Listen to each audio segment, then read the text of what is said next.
Welcome to Straight Up Hangouts. My name is Ben Freed from Barrel Strength Design, makers of the Sprout plugin suite. Today I have with me Brandon Kelly from Pixel and Tonic and Andrew Welch from NY Studio 107. The topic today is managing multiple sites in Craft 3. Sites and localization adds on top of what was already a pretty cool locales feature if you were managing multiple languages on your site, and gives us the ability to not only manage multiple languages, but multiple sites and multiple sites with multiple languages, and probably any other combination of sites we can come up with. This is great for multi-language sites, multi-regional sites, potentially similar sites like marketing, similar businesses, or sites with similar formats like marketing brochure sites or something like that. So we're looking to explore that today, see what we learn, and go from there. Brandon, do you have any initial comments on sites in Craft 3 before I dive into a demo here? No, that kind of covered it. I guess it's maybe worth mentioning, if you want to follow along at home, make sure you're on the just released beta 7 of Craft 3, which has fixed one critical bug related to this stuff. All right. Great. All right, so I'm going to start sharing my screen and walk us through what this looks like.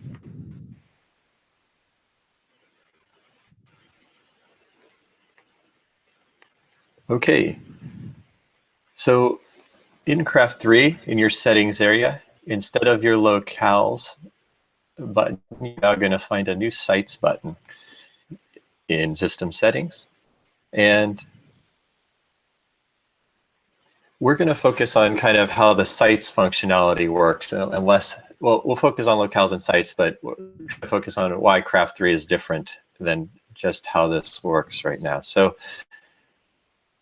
we're able to set up multiple sites. In this first example, I'm doing multi-language, so our multiple sites are each going to be a different language, but we'll have a second example with regions after this. When you set up a language, you can give it a handle.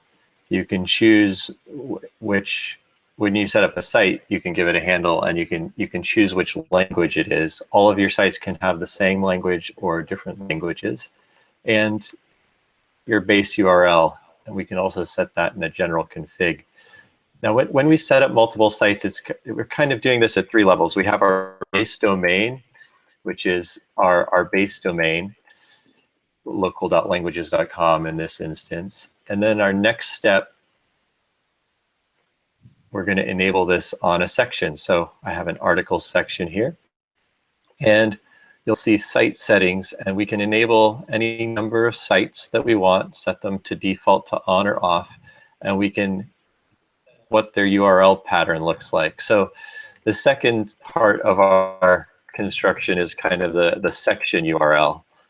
Isn't slug, and then within the entries or categories or localized content, we're going to be able to set the slug itself in a localized way. Slug site specific. All right, so once we've set up our sites here, there's one more step that we need to consider before we can be editing our content, and that is our fields. We need to go into our field settings and make sure that every field that we've added to every field that we want our users to be able to translate content for or manage content for multiple sites for is set up to be translatable. So you'll see a new translation method setting set to non-translatable. And there's a couple options here: translate for each language, translate for each site, custom. Maybe we'll discuss custom at the end. Really self-explanatory depending on how you're managing your languages or sites. But we can look at those in more detail afterwards too. Your fields, update them all to be translatable where you need to. If you have any matrix fields, you're going to want to walk through those as well and make those translatable. And then you're pretty much good to go. You can now head over to your entries as you edit them, you'll see a new little chat box like icon.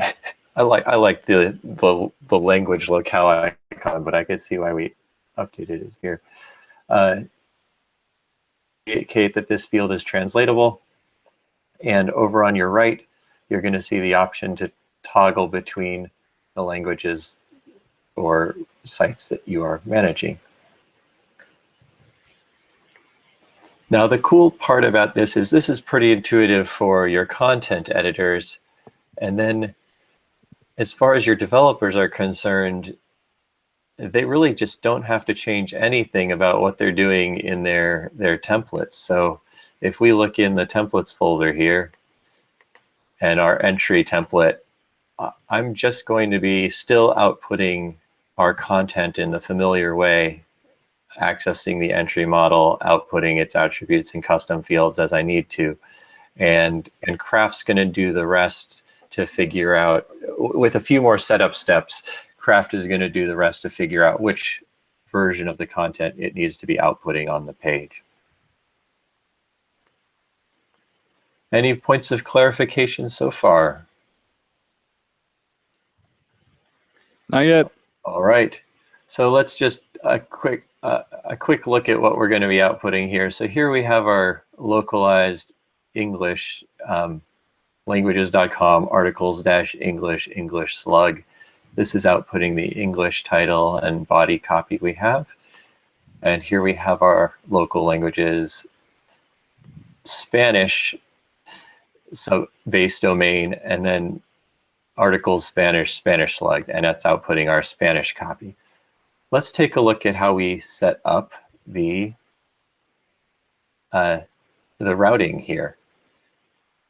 And a few things here have changed with Craft 3. It's very similar, but there's a few things to be aware of. And I have another couple different sites I'm going to share here. So let's jump to the current one we're using.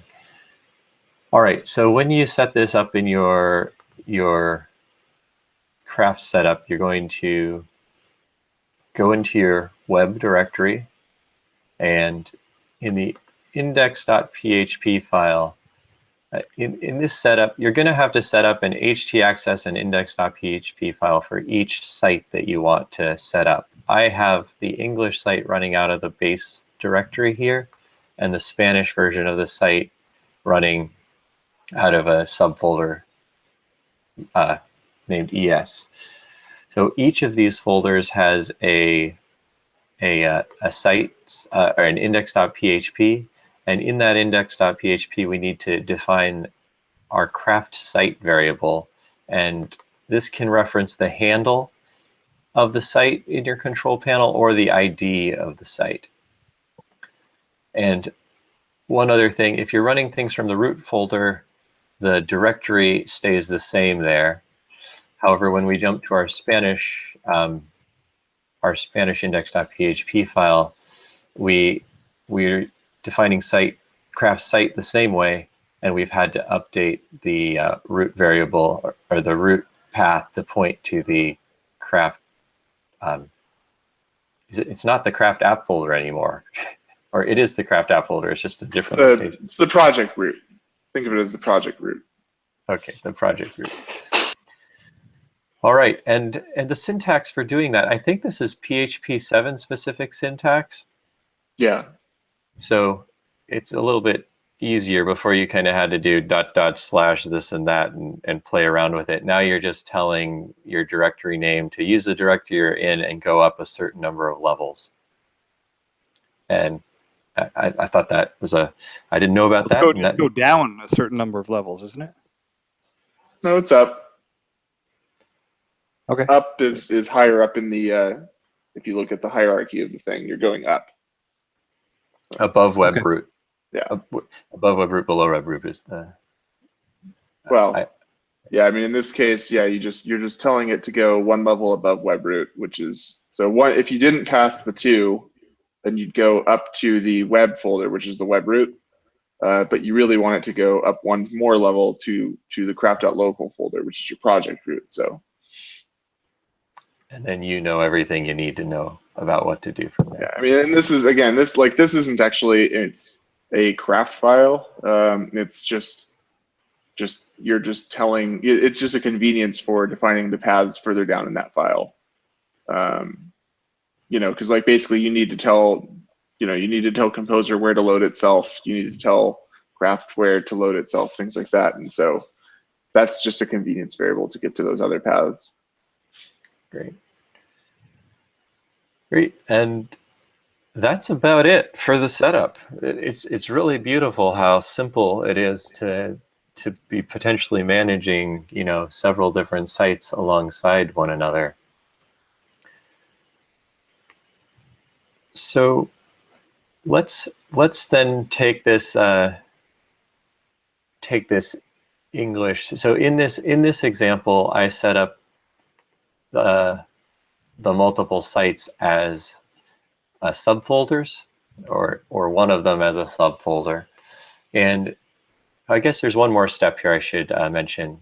It's the general.php file. So in your config, you can also set the site URLs right here. And one gotcha here is they now use the handle of the site. Before we used to use the locale ID, and now you're going to have to use the handle to get that to work. So once you have that in place, when your traffic comes in at your subfolder, Craft will route it properly, know which base URL it is, and do its thing to know which type of content it needs to be serving for you. Let's jump over to another example. This other example I've set up around regions, and so the regions now, I'm not using subfolders, I'm using a base domain that's different. So I have I guess I only have one up here. I have a US domain and a Mexico domain for two different websites. So just like our last setup, we're in here, we're setting up multiple sites. We give them different languages in this instance. And if we wanted to also have a United States site with Spanish language content, we could add a third site, and maybe we can talk about that after this. Once that's set up, you set up both of your domains on your server, or with your DNS settings or your local setup to point to the content, and it's everything else is the same. When you're editing your content, you have region 1, region 2, store 1, store 2, project 1, project 2, whatever it is that you want to be managing content across. The live preview URL will take you to the regional, or the view preview URL will take you to the correct URL. So we have our .com US content here. We have our .mx Mexico content here, and we're up and running again. In the file system, rather than having subfolders, we have two different web root folders. So we still have our htaccess and index.php files in each folder. We just have set up the server to be looking in two different root folders for the two different domains.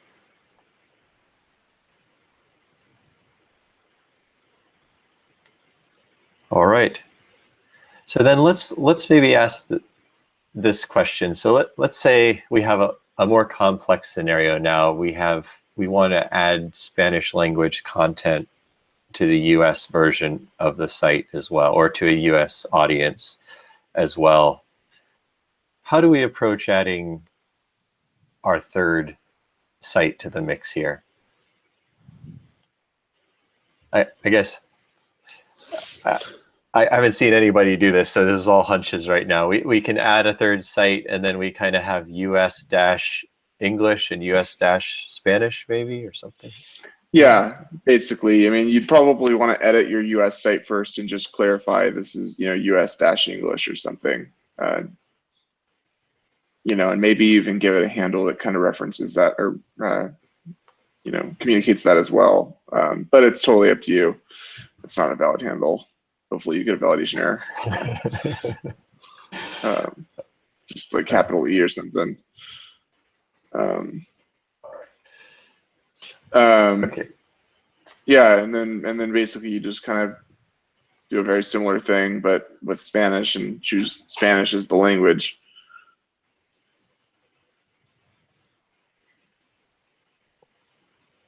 Is there U.S. Spanish? It's going to be like ES dash. Yeah. Here's a question. Now, craft, you folks support translating craft into many different languages. Where do you get? You don't have different language translations for all 20 types of Spanish, though. No. What are all of these settings, and how do they differ from the base translation that's happening? Well, so this is kind of separate from like control panel translations, if that's what you're referring to.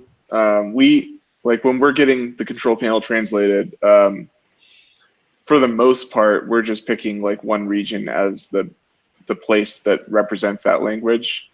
So for Spanish, there's just ES. There's no ES-US or ES-MX or ES- whatever Spain's country code is.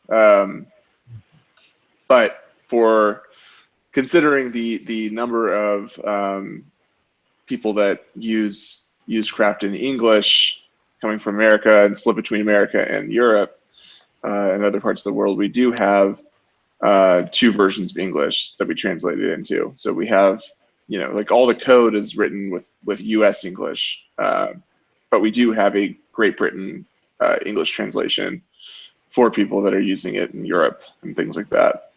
But that's kind of one of maybe two exceptions. So, I mean, here where you're setting up the site, you can feel free to choose the most specific language you want. We generally go with generic, just plain ES, simply because that's going to cover more languages that people have chosen. So, like you'll get our Spanish translation, whether your preferred locale, your user's preferred locale is ES-US, ES-MX, just ES, or whatever else. Okay, and if somebody wanted to add more specific translations, they could. They could, yeah. Yeah. Okay. All right. So here we create our new site. We've distinguished a little bit better in our interface which is which, and it's because you renamed the handle. Yeah, you're gonna have to update the handle, the craft site constant in your index.php. Craft site constant. Oh, because in the US version.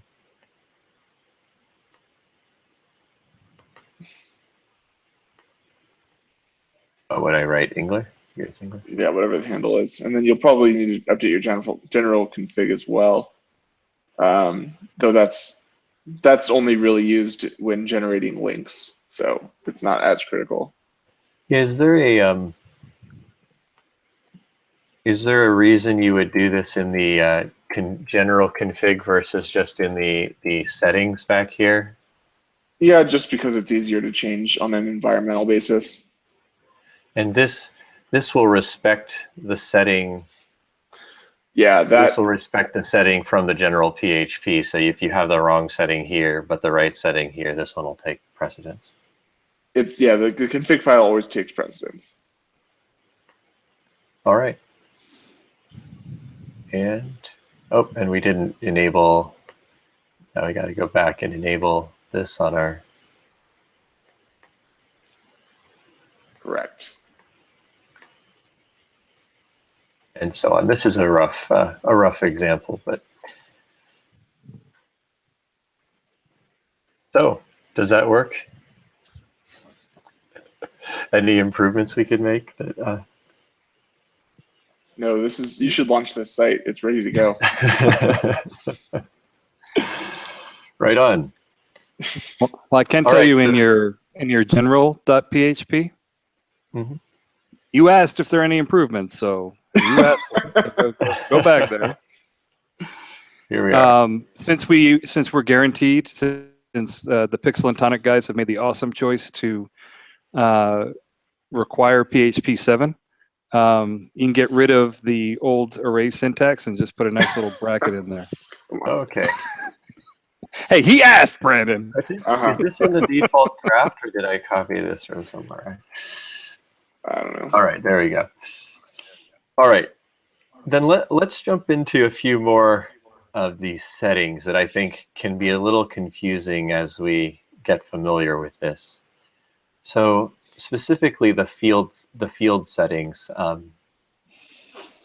here we have our custom field, and right now we have translate for each language enabled as the field setting. So if I jump back to our content here, and we have one English and 2 Spanish versions, but 3 sites.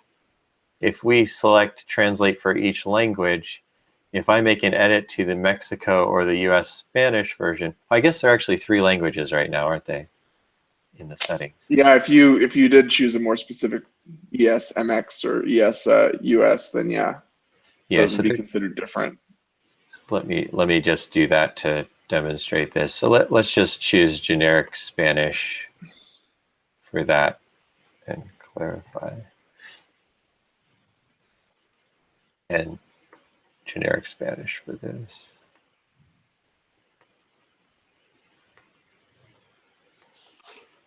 Okay, so now if we were to switch over to this content and write more Spanish and save that, we're going to also see that. It's actually Moss Spanish. Yeah.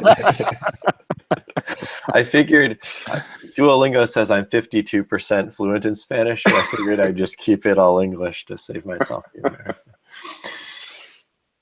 embarrassment. We switch over to this other version of the Spanish site, and we have that same translation, but when we switch back to English, we're going to have a different version of the content. Now, if we jump back to our field settings here,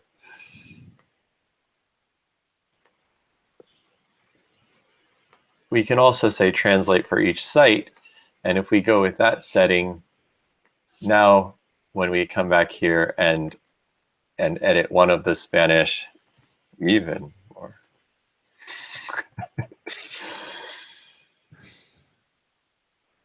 We can, when we switch back between our Spanish versions, they're treated as different sites in the system. So you have some flexibility how you set things up there. I love the silence. I feel that means it's just a very clear, intuitive interface, and there's not much to say. It's a really great interface as far as I'm concerned. I've been impressed too. I've set up multi-site or language sites on other platforms, and they have never fallen together this smoothly, and I've never felt this confident about all of the settings so quickly. So I think you've done a good job. Well, I mean, yeah, we haven't gotten to custom yet, though. Yeah. So then, shall we dive into that? I guess if you want to, if you want to lose everyone. Yeah. Is there anything we should address before we get to custom? So let me ask a couple of questions before we get to custom. One question at least. So legally, let's ask the question: what does Craft Multi-Site? When are you able to run Craft Multi-Site? Can I have 100 different sites here in 50 different languages, and 4 of them being marketing sites, and 3 of them e-commerce sites, and the rest brochure sites or whatever? Probably. So, like the biggest limitation is going to just be the UI. It's definitely not super scalable if you have tons and tons of sites. That right column starts to get kind of ridiculous on the edit page. As far as like the license is concerned, first of all, the Craft 3 license has not been written yet. So we have it's in the process of being updated for Craft 3 right now.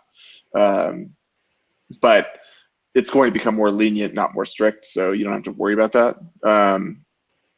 but as far as the gist of like what we, the spirit of what we want multi-site to be used for, the main thing is the only limitation is, keep it. It's not a way to make a single craft install cater to multiple end clients. So some people have used other CMS's multi-site implementations to that end in the past. Not probably intentionally as far as the vendors go, but Craft is Craft's take on multi-site is very different than others. It's like as many sites as you want, like you're still kind of managing one set of content. So a site in Craft is not really like a complete duplication of everything. It's more of just like, it's like a different window into the same content, I guess. I don't know if that's the right analogy or not, but you're, like the users are generally going to be able to see all of the different content all together, regardless of, like there is no way to toggle which site you're looking at globally in the control panel. You can toggle which site you're looking at like within the edit or within the entry index, but temporarily, not like a long-term thing. So yeah, I mean, again, it's really, it comes down to like it's not going to be a great solution for trying to take a single craft install and cater to completely different audiences as far as the content managers go. So the situation where you're kind of multilingual is an easy situation. You have subdirectories. When you get to serving multiple domains, so you have a German domain .de and a .com domain, are those are still considered under the same license? Sure, yeah.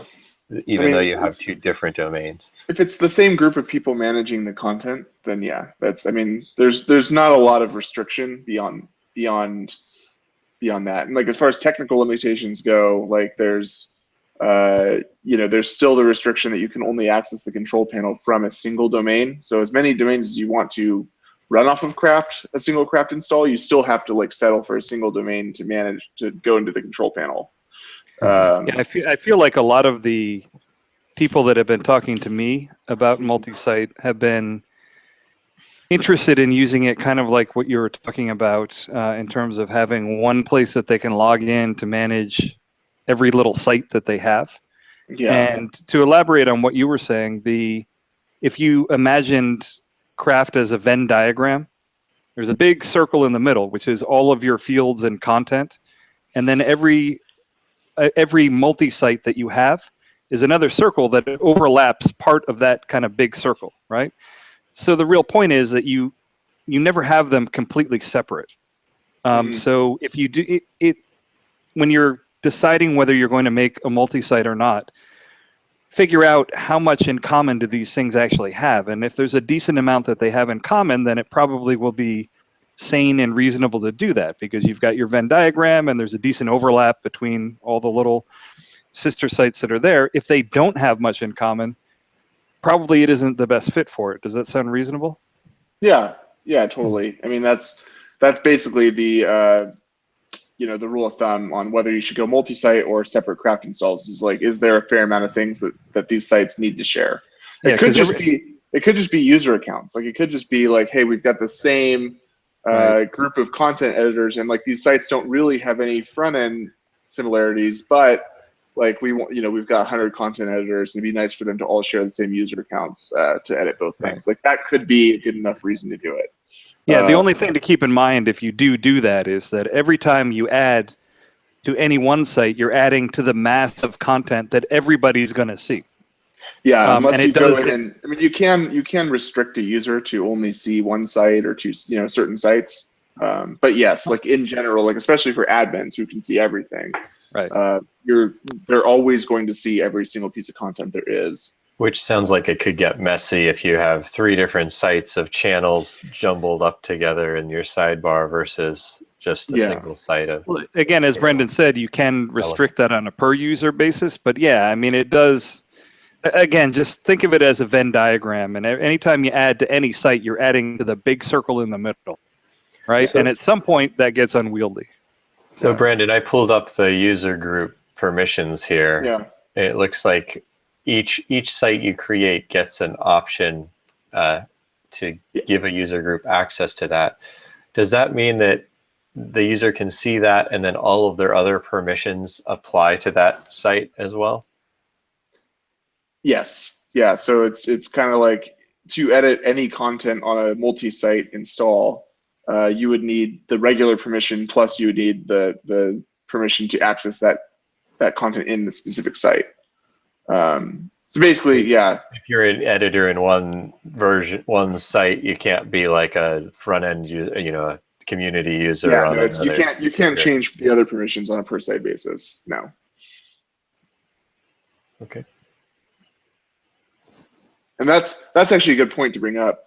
If you have an existing site with existing user accounts and you want to turn it into a multi-site install, you'll need to make a mental note to go back and add user permissions to all your existing users or the groups or whatever to make sure that they can start accessing these sites. Because until you've done that, then all of a sudden you add a second site and all of a sudden everyone's locked out. No one can edit anything. Is there a way to bulk do that? I mean, the easiest thing is, to be taking advantage of user groups, and that way you only have like a handful of user groups to update rather than that makes sense. A bunch of users individually. Great. Now, I'm going to avoid the custom setting for another moment here. and there is a tangent we could take before we get to that as well. But you go ahead with yours. Well, my tangent was going to be plugins. So if you think yours is better for the next step, go for it. Oh, whatever. Okay, so do plugins. I think as we build plugins out for Craft, we like to consider how do we make them multi-site friendly as well. It's one more consideration to build a plugin that works well with the ecosystem. By default, I think the simplest thing we can do in our plugins is just pass all the strings of text through the translation filter. Mm-hmm. That makes somebody able to translate it if they need to. If we're making certain things with our plugins, they kind of come with multi-site support out of the box. I think if you're building a simple field type that's using a column in the content table, mm-hmm. You don't really have to do anything more to support translating that field. You're already in the right ecosystem to do it. Yeah, so I mean, as long as you're using the built-in content table column that you get kind of for free, then yeah, you don't have to do anything. This actually tangents really well to where I was thinking about taking this, which is if you have a field type that does store content somewhere else, two built-in examples would be matrix fields, which store their content in a variety of tables that are not the content table, and relation fields, which store their relations in the relations table, not the content table. In both of those cases, there's, in Craft 2 or in Craft 3, there's basically like a static function that the field type needs to have called has content column, which returns false if you don't want the built-in content column.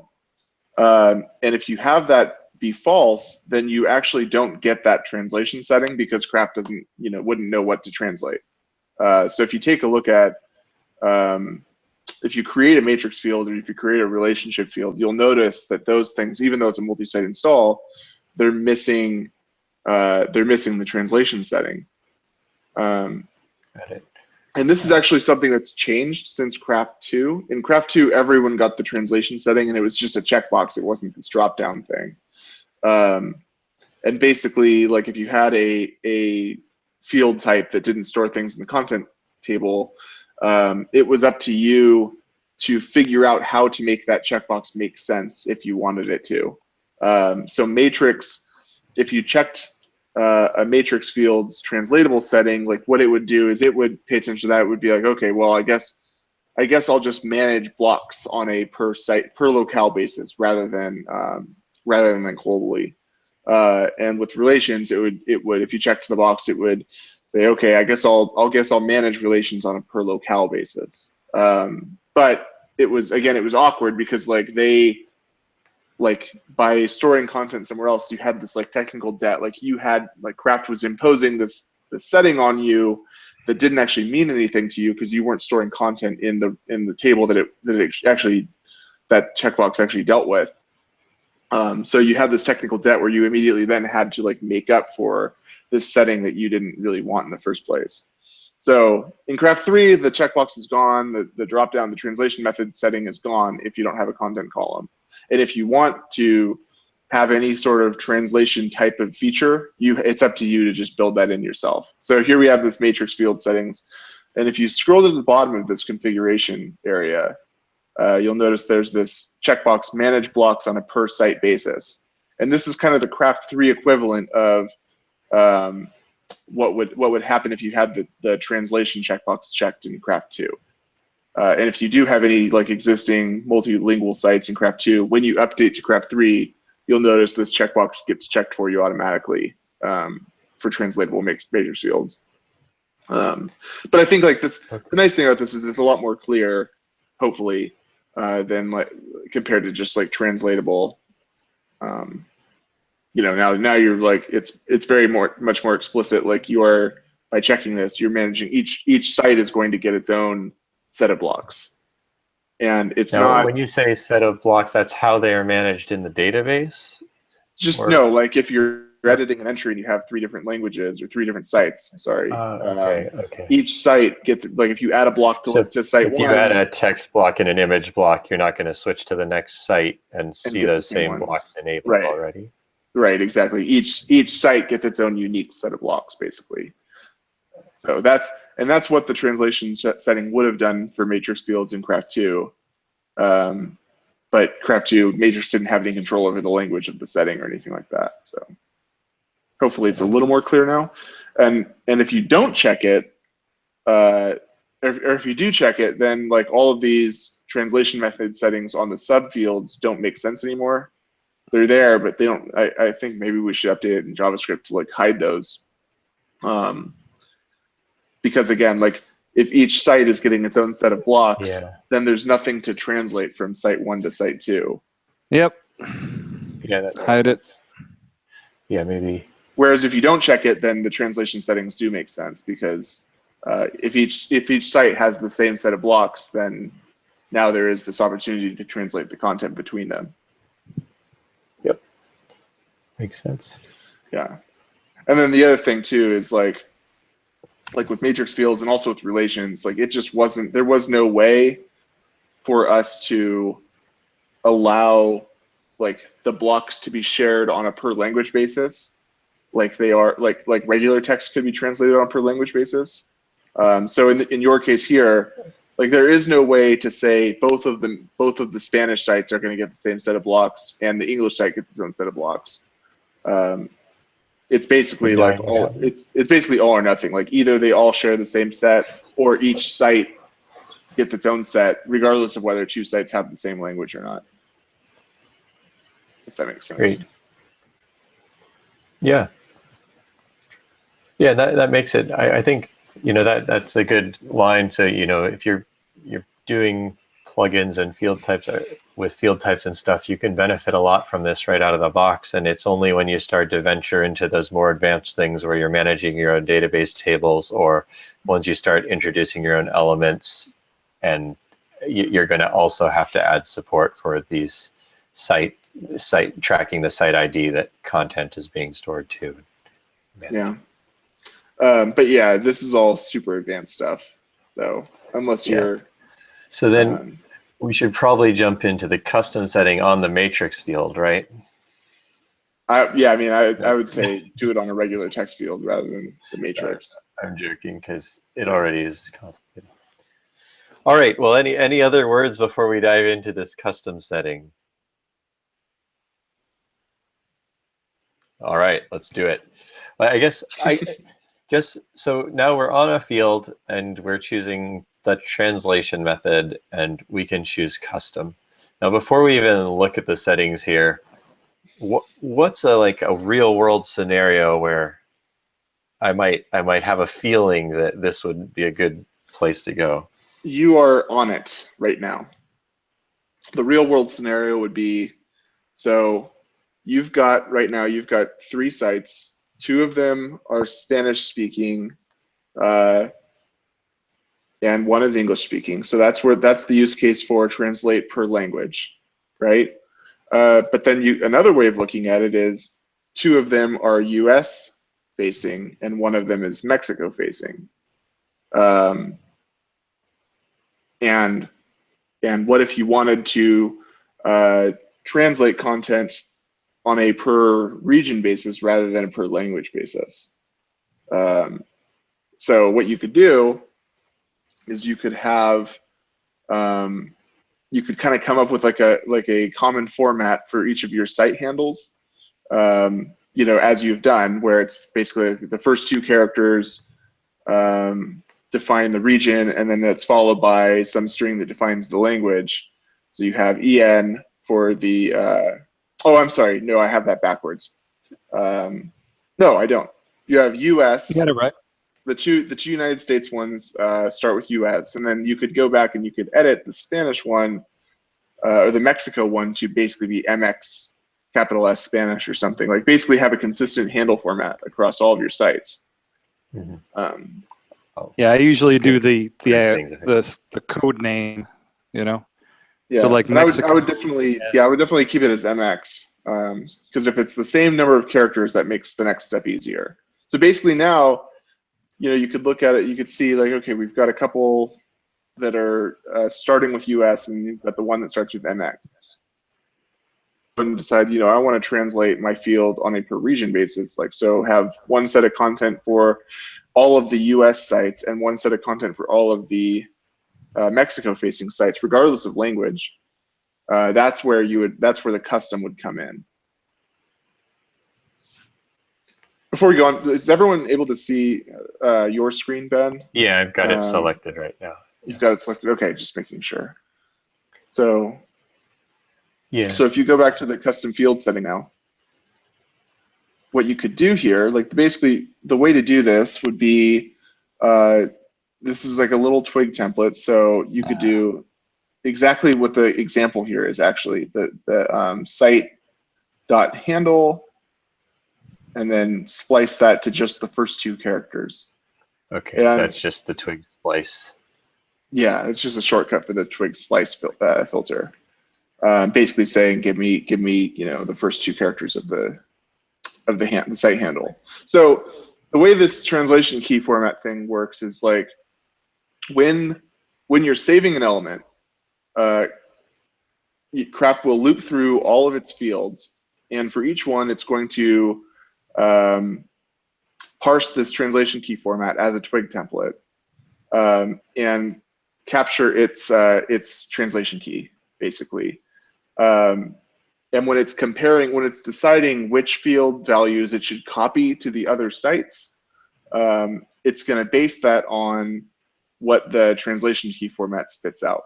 And if they are equal, then it's going to know, okay, this is a compatible site, so I'm going to copy the value over.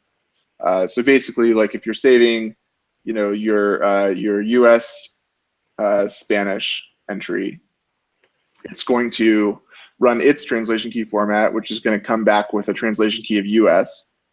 And then it's going to load, let's say, the MX Spanish site. That's going to come back with MX. That's not equal, so it's not going to try and copy the value over. Then it's going to go to the EN Spanish site. It's going to run its translation key format. That's coming back to US. That is a match, so it's going to go ahead and say, okay, I should copy the value over for this one. Okay. I see then. So when I choose translate by, we're doing a match for all of the settings. When you, to just take a quick step back, so each of these is doing the same thing when you save your entry. It's matching something about the site you set up and saying, should I copy the values over for this in the database? Mm-hmm. And so in the language one, it's looking at the language value we set. In the site value one, it's looking at maybe the site ID or something. Well, in the site one, it's just they're all unique, so they're all going to never be copied. And then custom is saying there's some situation where we don't like how it's copying over stuff in these options, so we're going to try to create a pattern about that site information that we can control to help us copy over things in the way we want to. Right. So if you've saved this, we could do a quick demo just to show how this all ends up working. Yeah. Okay, I think this is going to break. I saved it. I think it's going to break a few things because I renamed. Well, it's not going to break the back end. Okay. Handles won't break the back end, so we can. All right, so there we go. So basically now we're thinking of this body field is now regionally targeting rather than language targeting. Okay. So yeah, so you have United States body content. When you save this, this should get copied over to US Spanish, but not to Mexico. Let's save that. Boom. Okay, that happened. Yeah, so that's, I mean, like, and obviously, like for like regular body content, this isn't a good use case. But there's time, like let's say you were storing like a price value or something where the price is going to be regional, not language specific. Like that would be a good use case for that sort of thing. So yeah, there's you know, it's one of those things where like region is the most obvious example here. Of when to use this, but I think when we brought it up with the community, trying to decide whether we should just have something more optimized for regional targeting or if we should come up with do the custom field where everyone has complete control. There were 2 or 3 people that came up with like use cases saying like, oh, here's a situation I've had in the past that I couldn't figure out, and this if I had this language field or this custom field, then that would have solved this problem. So there were, you know, I don't even remember off the top of my head what they were, but there were a few use cases where people are benefiting from having complete control over this language key format, or translation key format. So apologies if it's like, you know, a little more complicated to think about, but then again, like the times where you would need it, it's usually a more complicated project. Yeah. Exactly. It's more of a complicated problem in the first place. So for the most part, we expect the 2 other options, translate, or 3 options, no translations, or translate per site, or translate per language. That should cover 90% of people's needs. You know, and if you have a need for that custom, like you're already in a situation where you're thinking about things more complicated than most people need to. Mm-hmm.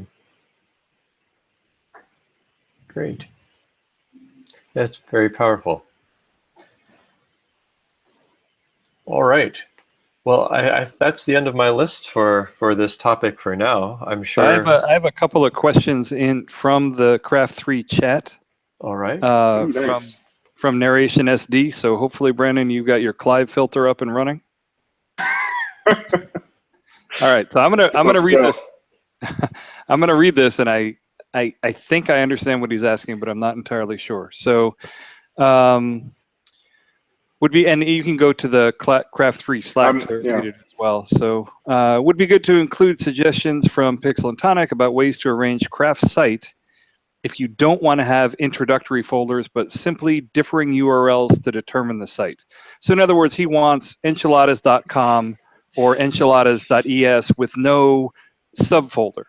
And my assumption is just that at the server level, you would point those to different subfolders with different index.php that would set the Craft site, and then it would just work, right? Yeah, Ben actually showed us the example of this with his 2 regional sites.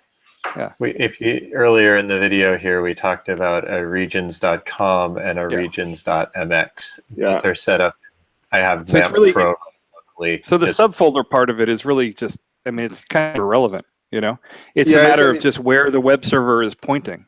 You know, honestly, it doesn't even need to be. It could be that multiple sites are sharing the same index.php file, and you've got some other thing happening in there that's determining what the value should be. But really, like as far as Craft is concerned, it's just like by the time you're bootstrapping Craft into the request, you just need to tell it which site it should be loading by default, and that's what the craft site constant does. So Yeah. how you set that up as far as the server is concerned, craft does not care. Yeah, you could just all point it at one site, and you could have some PHP code IP2 that looked. location or something like that. Yeah, and I've seen that too, where they Yeah. you try to determine the language of the person that's coming in there, and you try to be nice, and by default give them the Spanish version of the site if they're coming from Mexico. Yeah. You know, so yeah. So I hope that answers Clive's question on that. And then his second question is question. The present choice not to allow matrix fields to identify a particular site to pull content from versus site in use. That means matrix-driven auto layout site content is more demanding than non-matrix, doesn't it? Question mark. At Brandon Kelly.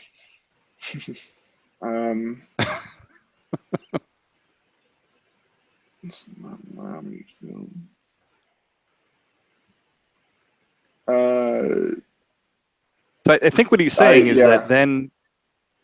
Okay. Go ahead. Oh, okay.